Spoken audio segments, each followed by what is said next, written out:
আজ তোমাদের সাথে শেয়ার করব চিড়ের পরোটা। তো সকাল সকাল আমি চিড়েটাকে ভেজাইনি, চিড়েটা শুধু একবার ধুয়ে নিয়েছি, দিয়ে হাতে একটু চটকে নরম করে নিয়েছিলাম। আর কড়াই এদিকে আমি সাদা তেল দিয়ে দিয়েছি। তো এর মধ্যে আমি দিয়ে দেবো একটু পেঁয়াজ কুচি, একটু লঙ্কা কুচি।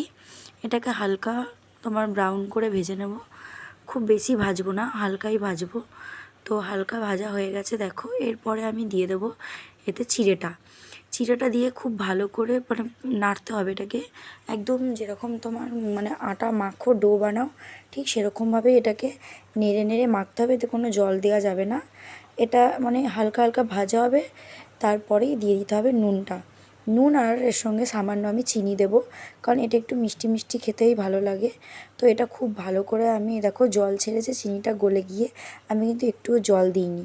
তো ভালোভাবে নাড়াচাড়া করে আমি বাটারটা দিয়ে দিয়েছিলাম। তো এটাকে আমি পুরো একদম আটার মতো ডো বানিয়ে নিয়েছি, লেচিও কেটে নিয়েছি। এবার এটাকে আমি আটা দিয়ে বেলে নিচ্ছি, তোমাদের তারপর দেখাচ্ছি। তো দেখো এই যে আমি বেলছি, বেলা হয়ে গেছে পুরো এরকম লুচির মতো ছোটো ছোটো করে বেলে। এবার তাওয়াতে আমি এপিঠ ওপিঠ একদম সেঁকে নিয়ে তারপর তেল দিয়ে ভেজেছি।